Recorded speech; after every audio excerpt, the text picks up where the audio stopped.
చిన్న ప్రార్థన. మహోన్నతుడా, ప్రేమగల మా తండ్రి, నీ కొందనాలు తండ్రి. ఈ సమయము ఈ గడిలో మాకు అనుగ్రహించారు. ఈ పునరుద్ధానం రెండో ఆదివారం ఈ బాధ్యతకి చేరి ఇదిగో నీ సన్నిధిలో 10 నిమిషాలు తండ్రి లేఖనం పరిశోధిస్తుండగా మీరు మాతోనే మాట్లాడండి, మమ్మల్ని హెచ్చరించి బలపరి సహాయం చేయమని, అలాగే జరుగుతున్న ఇదిగో ఆయన మీ రక్త మాంసములు తీసుకుంటుండగా ఈ ప్రభు పనుల్లో పాల్పడుతుండగా మీ సహాయం మాకు దయచేసి ఈ 2 ఆరాధనలు కూడా క్రమంగా జరిగించి సహాయం చేయండి. సాయంత్రం జరుగుతున్న కృష్ణలంక విజయవాడ పట్టణంలో కృష్ణలంక జరుగుతున్న ఆరాధన బలారాధన కూడా ఆశీర్వాదంగా జయకరంగా జరిగించి మీ గణనామను మీరు మహిమించుకోమని నజరేయుడైన యేసు నామమున ప్రార్థన చేయించున్నాం మా పరమ తండ్రి, ఆమేన్. హల్లెలూయా.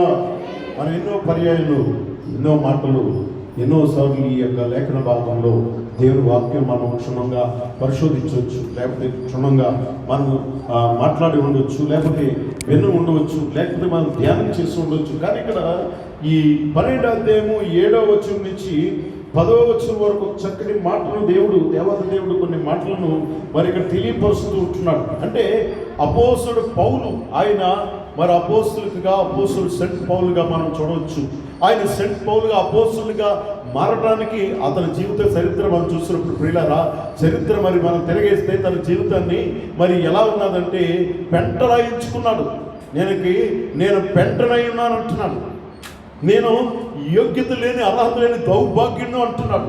అంటే అతని గురించి చెప్పాలంటే చాలా ఉంది, అతని గురించి మనము తెలుసుకోవాలంటే విషయం చాలా కనపడుతున్నాయి. కానీ ఇక్కడ మరి అదే పౌలు ఇక్కడ ఈ మాటలు రాస్తూ ఉన్నాడు. ఏమని రాస్తున్నాడంటే, తనకు కలిగినటువంటి ప్రత్యక్ష విషయంలో బహు విశేషంగా ఉన్నందున నేను అత్యధికంగా హెచ్చిపోకుండా నిమిత్తము నాకు శరీరంలో ఒక ముళ్ళు, నేను అత్యధికంగా హెచ్చుకోకుండా నిమిత్తము నన్ను నలగొట్టుటకు సాతాను యొక్క దూతను సాతాను యొక్క దూతగా నా దూత ఉంచబడిను. అది మరి నా యొద్ద నుండి తొలగపోవునని దాని విషయమై నేను ముమ్మారు వేడుకుంటున్నాను. అంటే దేవుణ్ణి ముమ్మారు వేడుకున్నటువంటి వ్యక్తికి ఇక్కడ కనబడుతున్నాడు. ఈ యొక్క అపోస్తలుడైన పౌలు, సెంట్ పౌలు అంటే యొక్క వ్యక్తి అంతకుముందు తన జీవితాన్ని ఎలా కొనసాగించాడు కొన్ని మాటలు నేను చెప్తాను పిల్లారా. ఆయన పూర్వం ఎలా ఉన్నాడు? దూషకుడుగా, హింసకుడుగా, హానికరుడుగా ఉన్నాడు. చాలా మరి ఘోరమైనటువంటి వ్యక్తిగా, జనాలను ఎంతో భయపెట్టినటువంటి వ్యక్తి. ఎంతమందిని మరి అర్థం చేశాడు, ఎంతమందిని ఆ వ్యక్తి నాశనం చేశాడంటే, ఒక ఊరు వెళ్తే ఆ ఊరు నాశనం అయిపోయేది. ఆ ఊరు వెళ్తే ఆ ఊరు తగలబెట్టేసేవాడు. ఆ ఊరిలో జనాలందరినీ మరి నాశనం చేసి మరి అక్కడ తగలబెట్టేసి ఆ ఊరిని వల్లకాడు చేసాడని అంటూ ఉంటారు. పిల్లలు ఇక్కడ గమనిస్తే పిల్లలు నిజంగా ఈ యొక్క సౌలు, ఈ పౌలు అన్నటువంటి యొక్క వ్యక్తి సౌలు తన పేరు. ఆ సౌలు మరి తన జీవితంలో మరి ఎంత మాత్రం కనికరము లేనటువంటి వ్యక్తిగానే మరి ఉన్నాడు. కనికరము చూపలేనటువంటి వ్యక్తిగానే జీవించాడు. అక్రమం విస్తరించిపోతూ ఉంది. మరి అన్యాయము అతని జీవితంలో మరి తాండవాడుతూ ఉన్నది. అలాంటి యొక్క పరిస్థితి ఆ యొక్క సౌలుగా మరి పేరు ఎంతో అతను మరి ఉంది. అతను వచ్చాడంటే భయపడిపోతూ ఉన్నాడు. సౌలు మాట వినపడితే అనేక మంది దూరముగా పారిపోతూ ఉండేవారు. అతని దగ్గరికి రావడానికి భయపడేటువంటి యొక్క పరిస్థితి మరి ఉండేది. అయితే ఆ సౌలు వచ్చినటువంటి ప్రతి ప్రాంతమును నాశనం చేసి కొల్లగొట్టి వారిని హతం చేసేటువంటి యొక్క సౌలు మరి కొన్ని మరి పత్రికలు రాశాడు. ఇక్కడ ఆ సౌలుగా ఉన్నటువంటి వ్యక్తిని మరి దేవుడు ఏం చేశాడంటే దర్శించాడండి. దర్శించడమే కాకుండా ఒక ప్రత్యక్షత అతనికి ఇచ్చాడు. ఆ ప్రత్యక్షతలోంచి దేవుడు మరి పరిశుద్ధాత్మ దేవుడు సౌలు అనేటువంటి యొక్క వ్యక్తిని మార్చి పౌలుగా మార్చి, ఆ పౌలు మాట్లాడుతున్న మాటలే ఇప్పుడు చదువుకున్న మాటలు. దేవునికి స్తోత్రాలు. అర్థమవుతున్న మాటలండి. ఆయన సౌలు అక్రమము మరి చేసిన వాడు, సౌలు అన్యాయం చేసిన వ్యక్తి, సౌలు మరి ఎంతో మందిని పాడు చేసిన వ్యక్తి, అదే మరి ఉన్నటువంటి గ్రామాలను కొల్లగొట్టిన వ్యక్తి, అనేక మందిని మరి చంపి అతను చేసి మరి ఎంతో మందికి అతను ఏం చేశాడు? హానికరుడై ఉన్నాడు. నా మాటలు కాదు, బైబిల్లో చెప్పే మాటలు. చదువుదామా మాటలు? పరిశుద్ధ లేఖనం నుంచి దేవుని మాటలు. ఫిలిప్పీయులకు రాసిన పత్రిక, తిమోతిలకు రాసిన పత్రిక మొదటి అధ్యాయము, మొదటి పత్రిక మొదటి అధ్యాయం 12వ వచనం. పూర్వము చూడండి, సౌలు అనేటువంటి వ్యక్తిని మరి తన యొక్క జీవితం గురించి ఇక్కడ పౌలుగా మార్చబడినటువంటి యొక్క వ్యక్తి ఇక్కడ రాస్తూ, పూర్వము దోషకుడును, హింసకుడును, హానికుడునై నన్ను తన పరిచర్యకు నియమించిన నమ్మకమైన వానిగా ఎంచినందుకు నన్ను బలపరిచిన మన ప్రభువైన క్రీస్తు యేసునకు కృతజ్ఞతుడై ఉన్నాను అంటున్నాడు ఇక్కడ. దేవునికి స్తోత్రం. అప్పుడేమో అన్యాయస్తుడు, అప్పుడేమో అక్రమం చేయని వ్యక్తి, అప్పుడేమో ఎంతో వ్యతిరేకంగా ఉన్నటువంటి వ్యక్తి, అప్పుడేమో చాలా దేవునికి వ్యతిరేకతలో ఉన్నటువంటి ఆ వ్యక్తి ఎప్పుడైతే దేవుని యొక్క బిడ్డగా మారి ఉన్నాడో అక్కడ ఆయన ఈ మాటలు రాస్తుంటాడు. ఎలా అంటే, పూర్వము హింసకుడును, పూర్వము హానికులను, పూర్వము నేను ఎంతో ఘోరము చేసినటువంటి వ్యక్తినని ఆ విధంగా ఆ యొక్క పౌలు రాస్తున్నాడు. ఆ సౌలు అనేటువంటి వ్యక్తి అన్యాయస్తుడు, హింసకుడు, దోషకుడు, హానికరుడై చాలా మందిని బాధపెట్టిన వ్యక్తి ఇక్కడ ఈ మాటలు ఈ విధంగా రాస్తూ ఉంటున్నాడు. హల్లెలూయా, హల్లెలూయా. ఈ కొరింథీయులు రాసిన పత్రిక 12వ అధ్యాయంలో రాయబడినటువంటి నాకు కలిగినటువంటి ప్రత్యక్ష అంటే దేవుడు అతనికి ప్రత్యక్ష ఇచ్చి తను దర్శించాడు. ఎప్పుడు దర్శించాడంటే, సౌలుగా అక్రమం కొరకు, అన్యాయం కొరకు అనేక రీతిలో ఎదురు చూస్తూ వారిని పాటు చేయడానికి వెళ్ళినప్పుడు దేవుడు ఒక ఊరికి అక్కడ ఆ ఊరిలో కొల్లగొట్టాలని దమస్కు అనేటువంటి ప్రాంతానికి ఆయన వెళ్ళాడు. ఆ దమస్కు అనే ప్రాంతానికి, ఆ దమస్కు ప్రాంతంలో అడుగు పెట్టాడు. అక్కడ దేవుడు అతన్ని ఏం చేశాడంట, దర్శించాడు. ఆ దమస్కు పట్టణం అడుగు పెట్టగానే ఒక సుడిగాలి, భయంకరమైనటువంటి సుడిగాలి వచ్చింది. ఒక సుడిగాలి వచ్చి అతన్ని ఏం చేసిందో అతలాకుతం చేసింది. అలాంటి పరిస్థితుల్లో అతను ఎంతో గొప్ప వ్యక్తిగా ఉన్నటువంటి విర్రవీగిన వ్యక్తి వెంటనే నేలన పడిపోయాడు. ఆ గొప్ప శబ్దము గాలులు, ఆ సుడిగాలు అతన్ని ఏం చేసిందంటే భయంకరంగా అతన్ని ఏం చేసిందంటే అతలాకుతం చేసి నేలను పడేసింది. నేలను పడిపోయి గోరలు పడిపోయి ఉంటాడు. తనకు ఉన్నటువంటి కంటి చూపు కూడా పోయిందట. ఎప్పుడైతే ఆ విధంగా ఆ పురప్రాంతం సోయలేని పరిస్థితుల్లో ఉన్నప్పుడు దేవుడు అతన్ని ఏం చేశాడు, దర్శించాడు. సౌలా సౌలా నన్ను ఎందుకు హింసిస్తున్నావు?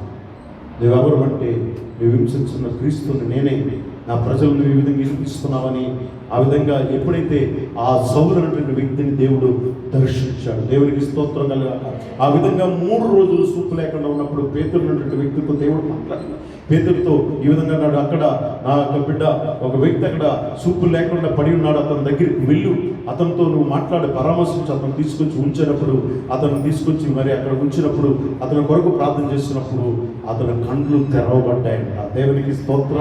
మనోనేత్రాలను దేవుడు వెలిగించాడు. అతని జీవితం అక్కడతో గతించిపోయింది. సౌలు అక్కడతో కొట్టబడ్డాడు.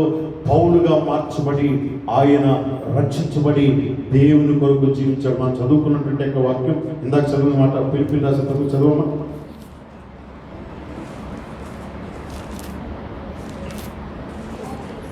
తిమోతికి రాసిన, పూర్వము దోషకుడును, హింసకుడును, హానికరుడైన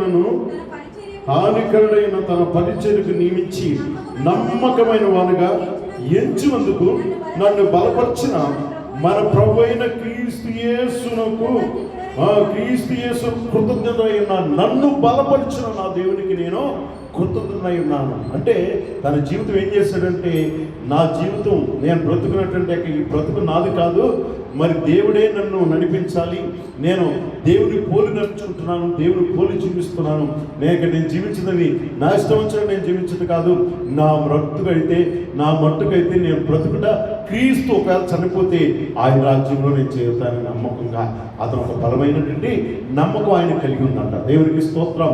క్రీస్తు యేసు కలిగిన మనసును మీరు కలిగి ఉండండి అని దేవుని యొక్క వాక్యం ఆయన ద్వారా రాయించాడు. ఈ పత్రికలు ఇంచుమించు 14 పత్రికలు దేవుని యొక్క వాక్యము అపోస్తలుడు పౌలు రాశాడు. కొన్ని జైల్లోంచి ఆయన రాసినట్టుగా, కొన్ని బయట నుండి రాసినట్టుగా ఈ పత్రికలు సంఘాలకి ఎంతో ఆధ్యాత్మికమైన ఆత్మీయ జీవితాలను ఇదిగో అనేక మంది చిన్నబిడ్డల మొదలుకొని పెద్దవారు అందరికీ కావలసినటువంటి వాక్య భాగంలో చక్కటి మాటలు అపోస్తలుడైన పౌలు తన జ్ఞానంతో దేవుడు అతని ద్వారా రాయించినట్టుగా మనం చూడగలుగుతున్నాం. పిల్లలు మనం చూసినప్పుడు అపోస్తలుడు పౌలు ఎన్నాళ్ళకి ఈ విధంగా అంత జ్ఞానం కలిగినటువంటి రీతిలో రాయడానికి కారణం దేవుడు అతనికి ఇచ్చినటువంటి పరిశుద్ధాత్మ అనుభవం మాత్రమే, దేవునికి స్తోత్రం, పరిశుద్ధాత్మ ద్వారా ప్రేరేపణ మాత్రమే ఆయన మరి రాయగలిగాడు అంటే కేవలం ఆయనకి తోడై ఉన్నాడు. దేవుని ప్రత్యక్షను పొందుకున్నాడు. దేవుని ప్రత్యక్ష విషయంలో అతను జ్ఞానం కలిగిన వ్యక్తిగా నడుచుకున్నాడు కనుక దేవుని యొక్క సన్నిధిలో సాగిపోతున్నాడు. అనేక ప్రాంతాల్లో సువార్తను ప్రకటిస్తున్నాడు. అనేక ప్రాంతాల్లో మరి దేవుని కొరకు బహుబలంగా ఆయన ప్రకటన చేస్తుంటున్నాడు. దేవుని కొరకు ఆయన విశేషమైనటువంటి ఒక బలం పొందుకున్న వ్యక్తిగా ఉన్నప్పటికీ పిల్లలు ఇక్కడికి వచ్చేసరికి ఈ 12వ అధ్యాయము, కొరింథీయులకు రాసిన 12వ అధ్యాయము 7వ వచనం నుంచి 10వ వచనంకి వచ్చిన తర్వాత మరి అతనికి ఉన్నటువంటి పరిస్థితిని మనం చూడగలుగుతున్నాం. పిల్లరా, నాకు పరిస్థితి మరి నాకు కలిగినటువంటి ప్రత్యక్ష విషయంలో బహు విశేషంగా ఉన్నది. నేను అత్యధికంగా ఏడ్చిపోకుండా నిమిత్తము నా శరీరంలో ఒక ముళ్ళు అంటున్నాడు. అంటే దేవుడు అతనికి ఇచ్చినటువంటి ప్రత్యక్షత విషయంలో, దేవుడు అతనికి తోడినటువంటి విషయంలో, దేవుడు అతనికి సహాయం చేసినటువంటి విషయంలో, దేవుడు అనేక అద్భుతాలు, ఆశ్చర్యకారాలు అతని ద్వారా మరి ప్రార్థన చేయడం వల్ల, వాక్యం చెప్పడం వల్ల అనేక మంది మారు మనసు, రక్షణ, అనేక మంది దేవుని యొక్క సన్నిధిలో సాగిపోతున్న విధానం బట్టి ఆయన ఎలా ఉండాలి? ఇక నేనే అని అనుకో, నేనే దేవుడిని అని అనుకో. పౌలు అనుకో, కానీ అలా అనుకోవట్లేదు. అలా అయిపోతానే నేను అత్యధికంగా ఎచ్చిపోతానేమో, అంటే నేను మరి అన్ని విధాలుగా నేను ఎచ్చిపోతానేమో, కానీ నేను ఎచ్చిపోకుండా ఉండినట్లు నా శరీరంలో ఇది నాకు ఒక ముళ్ళు. ఆ ముళ్ళు అన్నది నాకు ఒక బలహీనత. ఆయన కండ్లంట ఎప్పుడు ఏం కలుగుతుందంట? ఆ కండ్లంట ఎప్పుడు పుసులు కారుతూ ఉంటాయంట. ఆయన కండ్లలోంచి ఎప్పుడు పుసులు కారుతూ ఉంటాయి. అలాంటి పరిస్థితుల్లో కూడా ఆయన ఎలా ఉన్నాడంటే, నీ కృప నాకు చాలినంటున్నాడు. దేవునికి స్తోత్రం కలిగిన కాక దేవుని కృప పాత్రుడై ఉన్నటువంటి యొక్క పౌలు మనం చూడగలుగుతున్నామంటే, పౌలు జీవితాన్ని మనం చూడగలుగుతున్నాం. పౌలు మరి తన జీవితంలో కొంచెం కలిగినప్పటికీ నేను ఇచ్చిపోకుండా ఉండాలయ్యా, నేను ఏమాత్రము నన్ను నేను ఇచ్చించుకునేవాడిగా ఎంత మాత్రం ఉండకూడదు ప్రభు అని దేవుని సన్నిధిలో పశ్చాత్తాపం మనస్సు కలిగినటువంటి వాడిగా, దేవుని వాక్యం ప్రకటించినటువంటి వ్యక్తి, జ్ఞానంతో ఆయన నడుచుకున్నటువంటి వ్యక్తి అయినప్పటికీ దేవుని సన్నిధిలో తాను ఏం చేసుకున్నాడు? తగ్గించుకుంటూ వచ్చాడు. తను మరి దేవుని సన్నిధిలో మరి తగ్గింపు స్వభావం కలిగినటువంటి మనస్సు కలిగినటువంటి వ్యక్తిగా మరి ఉంటున్నాడు. అయితే పిల్లరా, ఈ యొక్క వాక్యాన్ని మనం గమనించినప్పుడు 9వ వచనం మరి ఇక్కడ చూసినప్పుడు మరి దాని నిమిత్తమై ముమ్మారు ప్రార్థన, ముమ్మారు ప్రభువుని వేడుకుంటున్నాడు. అందుకు దేవుడు అంటున్నాడు, నా కృప నీకు చాలును, బలహీనత నా శక్తి సంపూర్ణమగుచున్నదని ఆయన నాతో చెప్పాడు. బలహీనత అంటే సమయంలోనే బలహీనమైనప్పటికే దేవుడు మనకేమై ఉన్నాడు? శక్తి సంపన్నుడై ఉన్నాడు. మనం ఏమాత్రము ఎన్నో విధాలుగా మనం ఏం చేస్తాం? ఆలోచిస్తాం. మాకు ఈ విధంగా జరిగింది, మాకు ఈ విధమైన పరిస్థితి ఎందుకు ఎదురవుతుంది, ఎందుకు అని ఆందోళన, కలవరం చెందిపోతూ ఉంటుంటారు. వ్యవసాయం సరిగా రాణించకపోతే, ఉద్యోగంలో సరైనటువంటి పరిస్థితి లేకపోతే, వ్యాపారం ముందుకు కొనసాగకపోతే, లేకపోతే ఆర్థికమైనటువంటి ఒత్తిడి బాగా ఉంటే, ఎన్నో సంవత్సరాలు ఎందుకు ఈ విధంగా ఎందుకు ఈ పరిస్థితి వచ్చిందని మనం ఆలోచన చేస్తూ ఉంటుంటాం. కానీ మనం ఏ యొక్క విషయంలో ఎంత మాత్రం బలహీనం కాకూడదని ఆయన ఈరోజు వాక్యం ద్వారా హెచ్చరిస్తూ ఉంటున్నాడు. ఈరోజు వాక్యం ద్వారా మనం అంటున్నాడు, నా శక్తి సంపూర్ణను ఆయన నాతో చెప్పును కాగా, క్రీస్తు శక్తి నా మీద నిలిచియుండు నిమిత్తము విశేషముగా నా బలహీనత ఎందే బహు సంతోషముగా అతిశయపడు. నా బలహీనతను బట్టి నేను ఏం చేస్తాను? మరి అతిశయపడుతున్నాను అంటున్నాడు. దేవునికి స్తోత్రం కలిగిన గాక. ఉన్నదాన్ని బట్టి అతిశయం కాదు, జ్ఞానం బట్టి అతిశయం కాదు, తనకున్నటువంటి పేరు ప్రఖ్యాతుల బట్టి అతిశయం, బలహీనత బట్టే అతిశయపడుతున్నాడు. తనకున్నటువంటి బలహీనలో, ఇదిగో నాకు ఈ విధంగా బలహీనత ఉంది, అయినా పర్వాలేదు, దేవుని సేవ నేను చేయగలుగుతాను, దేవుని కొరకు నేను జీవించగలుగుతాను, దేవుని కొరకు నేను నడవగలుగుతాను. దేవుని యొక్క సన్నిధిలో నేను ఎలా ఉన్నా, ఏ పరిస్థితులు ఉన్నప్పటికీ, ఈ బలహీనతలు నన్ను వెంటాడినా, ఈ రుగ్మతలు నన్ను చుట్టుకున్నప్పటికీ నేను బలవంతులై దేవుని సన్నిధిలో మరి ఉంటాను. నేను బలహీన ఎందే బహు సంతోషంగా అతిశయపడుచున్నాను. నేను ఎప్పుడు బలహీనుడు అప్పుడే బలవంతుడు అంటాడు. దేవునికి స్తోత్రం. నేను ఎప్పుడు బలహీనుడుగా నేను ఉంటాను, నేను ఎప్పుడు బలహీనటువంటి రీతిలో నేను ఉంటాను, అప్పుడే నేను బలవంతుడును. కనుక క్రీస్తు నిమిత్తం నాకు కలిగినటువంటి బలహీనతలోను, నిందల్లోను, ఇబ్బందుల్లోను, హింసల్లోను, ఉపద్రవంలోను నేను సంతోషించుచున్నాను. హల్లెలూయా. ఎవరి నిమిత్తమైనటువంటి? దేవుని నిమిత్తమైన శ్రమలు ఆయనకు వచ్చేయండి. దేవుని నిమిత్తమైన శ్రమలు అనుభవించడానికి ఎన్నో బాధలు, ఎన్నో సమస్యలు ఎదుర్కొంటూ వచ్చాయి. ఎప్పుడైనా శ్రమలు మనకి వచ్చే ప్రభు నమ్ముకున్నాం? ఎవరైనా మనల్ని అవమానపరిచారా? ఎవరైనా మనకి చిన్న చూపు చూసారా? ఏమైనా చిన్న చూపు చూస్తే ఇంక ఊరుకుంటారా? ఏమాత్రం. కానీ పౌలు భరించుకుంటూ వచ్చాడు. ఇతన్ని చూసి అనేక మంది హేళన చేశారు. ఒకప్పుడు నువ్వు సౌలు అనేక మందిని మరి పాడు చేసావు, అనేక మందిని బాధించావు, అనేక మంది చిత్రం చేసావు, అనేక మరి ఊర్లే దోషేసుకున్నావు. ఇప్పుడు నువ్వేంటి మాకు చెప్తున్నావు అని సౌలుని చాలా మరి ఆ యొక్క వారికి తెలిసిన వారు తెలియని వారు అనేక మంది సౌలు పేరు ఉంటేనే ఎంతోమంది అసహించుకునేవారు. అలాంటి యొక్క సౌలు పౌలుగా మారిపోయి మరి అతనికి వచ్చిన నిందలు. అప్పుడు సౌలు ఇప్పుడు పౌలుగా దేవుడు మార్చి అతన్ని ఏదంటే క్రీస్తు నిమిత్తమే నాకు కలిగినటువంటి బలహీనతలందు, నిందల్లోను, ఇబ్బందుల్లోను, హింసల్లోను, ఉపద్రవంలోను నేను సంతోషిస్తున్నాను. దేవునికి స్తోత్రం కలుగును గాక. ఏ పరిస్థితులు వచ్చినా సరే దేవుని యొక్క సన్నిధిలో నా సంతోషం దేవుని కొరకే, నా ఆనందం దేవుని కొరకే, నేను బ్రతుకుడా దేవుని కొరకే, నేను జీవిస్తున్నది దేవుని కొరకే జీవించాలి. ఎట్టి పరిస్థితులు వచ్చినప్పటికీ, అది వ్యాధి అయినా బలహీనత అయినా ఏదైనప్పటికీ, మనం ఎన్నో విధాలైన పరిస్థితుల్లో కుంగదీసినా, మనకు సొంత వారే మనం కుంగదీసినా, మన ఇరుగు పొరుగు వారే మనం కుంగదీసినా దేవుడు మన పక్షంగా ఉంటాడు. మనం ఎప్పుడు బలహీనమో అప్పుడు బలవంతులుగా దేవుడు మనల్ని ఉంచుతాడు. మనం ఏమాత్రం అయితే క్రీస్తు నిమిత్తము మనకు కలిగినటువంటి యొక్క బలహీనతలో నుండి, మనకు కలిగినటువంటి శ్రమంలో నుండి, ఇబ్బందుల నుండి, హింసల నుండి, ఉపద్రవం ఎన్నైనప్పటికీ దేవుడు మనకు తోడై ఉంటాడు. దేవునికి స్తోత్రం. జీవిస్తున్నది నేను కాదు, క్రీస్తే నాలో జీవిస్తున్నాను. నా మట్టుకైతే బ్రతుకుడు క్రీస్తు, సావైతే లాభం. నేను క్రీస్తును పోలి నడుచుకుంటున్నాను. అంటే పౌలే మనకు మాదిరి ఇక్కడ వచ్చాడు. పౌలు యొక్క జీవితాన్ని మనకు వచ్చాడు కనుక మనం కూడా ఆ విధంగా దేవుడి సందులో అటు యొక్క అనుభవం పొందుకునే వారిగా మనం ఉంటే దేవుడు మనల్ని మరి ఆయన సన్నిధిలో పౌలను చూసి మనం కూడా నేర్చుకోవలసిన వారిగా మరి ఉండాలని దేవుడు వాక్యం చదివిస్తుంది. పిల్లరా, ఈ యొక్క ఉదయకాల సమయంలో ఆయన సన్నిధిలో చేరిన మనందరం కూడా మనం ఏం చేయాలంటే మనము దేవుని యొక్క సన్నిధిలో ఎచ్చిపోకుండా ఉండనట్లుగా తగ్గించుకునే రీతిగా మనం ఉండాలి. వినయ విధేయతలు కలిగిన వారిగా ఉండాలి. ఆ పరిచయుడు దాని గురించి తను మాట్లాడుకుంటూ చెప్పుకుంటూ వచ్చాడు. కానీ సుంకర్ అనే వ్యక్తి దూరంగా నిలిచి నిలవబడకుండా అర్హత లేని దౌర్భాగ్య స్థితిలో అతను ఉండి ఈ విధంగా ప్రార్థన చేశాడు. పాపమైన నిన్ను కరుణించుండయా, నీ కటాక్షం నా మీద ఉంచుండయా అని దేవుని సందులో రొమ్ము కొట్టుకుని ప్రార్థన చేశాడు.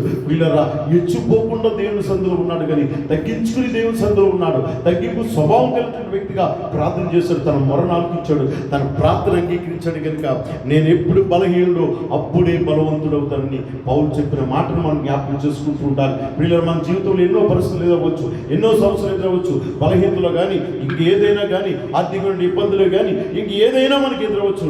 ఆ ఎదురైన సమస్యలను బట్టి దేవుని యొక్క సన్నిధిలో ఇక్కడ ఏం చేయాలంటే ఈ మరి విశేషంగా నా బలహీనతలు ఉంది బహు సంతోషంగా అతిశయపడదు. నా అతిశయం నీవే తండ్రి, నా కారణభూతుడు ఆధారభూతుడు నీవే అని ప్రభు సన్నిధిలో ప్రార్థన చేసేవారుగా క్రీస్తు నిమిత్తం మనకు కలిగినటువంటి ఈ శ్రమంలో క్రీస్తు మన కొరకు ఎంత శ్రమ పడ్డాడో, ఎంత మన కొరకు అవమానాలు పొందినారో, పిడుగు దులుపుతారు, ఆయన్ని వస్త్రాలు తీసివేశారు పిల్లారా, ఆయన ముఖం మీద వేశారు, ఆయన ఇంకా మరి వెనక నుంచి తన్నారు, ఇష్టానుసారంగా చిత్రహింస చేశారు. అయినప్పటికీ ఆయన సర్వమానవుల కొరకు తన శరీరాన్ని అప్పగించుకుంటున్నాడు. అందుకే పౌలు అంటాడు, నేను క్రీస్తును పోలి నడుచుకుంటున్నాను, మీరు నన్ను పోలి నడుచుకోండి. ఆయనకు శ్రమలు మరి యొక్క పౌలు ఎన్నో శ్రమలు అనుభవించినప్పటికీ ఆ శ్రమల్లో ఇదిగో మనం నేర్చుకోవాల్సినటువంటి విషయాలు ఎన్నో ఉన్నాయి. ఆ విధంగా దేవుని సన్నిధిలో ప్రభు బలలో చేయడానికి ఒకవేళ మనకి ఏదైనా ఆటంకులు అడ్డుబాటు ఉంటే తొలగించమని దేవుని యొక్క సన్నిధిలో పశ్చాత్తాపడి ప్రాధాన్యపడి ఆ విధంగా దేవుని సన్నిధిలో అడుగుదాం. అంటే కృప దేవుడు మనకు అనుగ్రహించిన గాక. దేవుడి మాటలు మన వెనుకలో దీవించి ఆశీర్వదించిన గాక. ఆమె మోకరించండి, ప్రార్థన చేసుకుందాం. అందరూ కట్టు మూసుకోండి. ఈ సమయంలో ప్రార్థనలు ఏకీవించుదామా. దేవుని సన్నిధిలో ఆయన ప్రత్యక్షత మనం కలిగిన వారుగా పౌలు చెప్పిన మాటను పౌలు చెప్పినటువంటి యొక్క ఆ మాటలను బట్టి మనకు ఒక ప్రత్యక్షతను దేవుడు అందించినట్టుగా ఆయన సన్నిధిలో మనం ఉన్నాం. ప్రతి ఒక్కరిని దేవుడు బలపరిచినట్టుగా ఈ ఉదయకాల సమయంలో ఆయన సన్నిధిని మనం అనుభవించేటువంటి కృప దేవుడు మనకు అనుగ్రహించాడు కనుక ఈ ఉదయకాల సమయంలో దేవుని యొక్క సన్నిధికి వచ్చిన నీవు నేను ఇదిగో క్రీస్తుని పోలివారుగా నేను నడుచుకుంటున్నాను పౌలు చెప్పాడు. మనం తగ్గించుకునేవారుగా ఆయన దేవుని పోలి నడుచుకున్నాడు. మనం కూడా ఇదిగో పౌలు ఏ విధంగా తాను తగ్గించిన నా అతిశయం నీవే అని తగ్గించుకున్నాడు. మనము కూడా ఆ విధంగా తగ్గించుకునే స్వభావం కలిగి వారుగా ప్రభు పాదాల పనికి పెట్టుకుందామా? ఈ ఉదయకాల సమయానికి సంధికి వచ్చిన నీవు ఏదో ఏదైనా లోపం ఉందేమో, ఏదైనా మనలో తగ్గిందేమో అవన్నీ విడిచిపెట్టి పశ్చాత్తాప మనసు కలిగిన వారుగా, దేవుని సన్నిధిలో విరిగిన మనసు కలిగిన వారుగా, ఇదిగో దేవుని సన్నిధిలో క్షమించమని క్షమాపణ మనసు కలిగిన వారుగా దేవుని సన్నిధిలో మనం తగ్గించుకుని ప్రాధేయపడి దేవుని సన్నిధిలో మనం ఒప్పుకుందాం. మన పాపమును క్షమించమని, దోషాలు క్షమించమని, అతిక్రమం క్షమించమని ఒప్పుకుందాం. పిల్లరా, మనలో ఉన్న ప్రతి లోపమును, మనలో ఉన్న ప్రతి అతిక్రమను దేవుడు తీసివేసి ఆయన కృప మనం కలిగించి ఈ ప్రభు బలలో పాలు పొందటానికి ఆయన పాదములు పట్టుకుని ఆయన సందులో మనం వేడుకుందామా? మనలో ఏదైనా దోషం ఉంటే ఇప్పుడే తీసివేయమని, ఏదైనా లోపం ఉంటే ఇప్పుడే తీసివేయమని, క్షమించమని ఆయన పాదాలు పట్టుకుని ప్రార్థన చేద్దాం. ఇప్పుడు వస్తాం ప్రభు వైపు చూపిస్తున్నట్టయితే మోకరించండి. అవకాశం లేని వారు అలాగే ఉండండి. మీకు కూడా వస్తాం ప్రభు వైపు చూపిస్తే ప్రార్థన చేద్దాం. ఎవరైతే వారి బాప్తిసం తీసుకున్నారో దీంట్లో అర్హులు అవుతారు. బాప్తిసం తీసుకొని వారు తీసుకోకూడదు. ఇది పలహారం కాదు, ఇదేదో ప్రసాదం ఎంత మాత్రం కాదు. కనుక ప్రియులారా, ఆయన వారి శరీరము, ఆయన రక్తం మనము విరవబడుతుంది కనుక మరి ఆయన శరీరము, ఆయన రక్తము తాగిన వారు నిత్యజీవం పొందుతారని యేసు చెప్పాడు. కనుక ఆయన యొక్క శరీరం కొరకే, ఆయన రక్తం కొరకే దేవుని సన్నిధిలో మన పశ్చాత్తాపంతో ప్రార్థన చేద్దాం. ఇదిగో మన కొరకు ఆయన ఇదిగో గాయపరచబడ్డారు, మన కొరకు ఆయన ఇదిగో చిత్రహింస చేయబడ్డారు, మన కొరకు ఆయన పిడిగుద్దులు పుట్టుపడ్డారు. ఇదిగో ఆయన కలువరిలో మన కొరకు రక్తం కార్చారు, ఆయన శరీరం అప్పగించుకున్నారు. కనుక లోక పాపంలో మోసపోయి దేవుని గొర్రెలుగా అయిపోయారు. మనం ఇంకా అతిక్రమలతోనే, ఇంకా మనలో దోషములతోనే ఈ బలలో చేయడానికి దేవుని యొక్క సన్నిధిలో ఉన్నారు. వాక్యం చదివిస్తున్న ప్రియుల అతిక్రమలు దాచిపెట్టి వారు వర్తిల్లరు. వాటిని ఒప్పుకుని విడిచిపెడితే కనికరము పొందుతారు. నీ కనికరం దయచేయండి, నీ కనికరం అనుగ్రహించండి, నీ కటాక్షం దయచేయండి. ఏదైనా అపరాధం ఉంటే క్షమించమని ఇప్పుడు క్షమాపణ ప్రార్థన చేస్తుంది. అయ్యా, జ్ఞాపం చేసుకోండి. నీ బిడ్డలు ఏదైనా లోపం ఉంటేనే, ఏదైనా అపరిశుద్ధ మాట ద్వారా, చూపు ద్వారా, ప్రార్థన ద్వారా, క్రియ ద్వారా ఏదైనా ఆయనకి వ్యతిరేకంగా, ఆయనకి సన్నిధిలో వ్యతిరేక ఆలోచనలు కలిగి ఉన్నప్పటికీ ఇప్పుడే విడిచిపెడతాం. ఒప్పుకోండి, విడిచిపెడతాం. దావీదు ఒప్పుకున్నాడు, కప్పుకోలేదు. అయ్యా, నా యొక్క శుద్ధ హృదయం కలిగించి, నా అంతరంగంలో స్థిరమైన మనస్సును కలిగించి ఈ సమయంలో దాటిపోవద్దు తండ్రి, దాటిపోవద్దు. నీ కటాక్షం మా మీద ఉంచున్నాయి ప్రార్థించండి. అందరూ అటు తీర్మానం కలిగి ఉంటే మీకు కూడా ప్రభు వైపు చూపిస్తూ ప్రార్థించేస్తాం. ప్రేమ స్వరూపైన మా తండ్రి, సకలాశ్వాల కారణంగా ఈ సమయంలో నీ సన్నిధిలో ప్రార్థన చేస్తుంది. నీ బిడ్డలు ప్రభు ఇదిగో ఒక తీర్మానం కలిగి మోకరించి, ఏదైనా దోషం ఉందేమో, ఏదైనా లోపం ఉందేమో, ఏదైనా నీకు వ్యతిరేకంగా ఆయాసకరంగా నడుచుకున్నారు తండ్రి, వారిని క్షమించి, వారి పాపంలో క్షమించి, వారి దోషాలను క్షమించి, వారి అతిక్రమలు కొట్టివేసి ఈ పరిశుద్ధ బలలో జీవిస్తున్నా వారిని బలపరి సహాయం చేసి ఈ కార్యక్రమం అంతా ప్రభావ వీరి ఆధిపత్యం వచ్చి ఈ గణనామాన్ని మనం తెచ్చుకోండి. యేసు పరిశుద్ధంలో ప్రార్థన చేస్తున్నాం మా పరమ తండ్రి. ఆమేన్.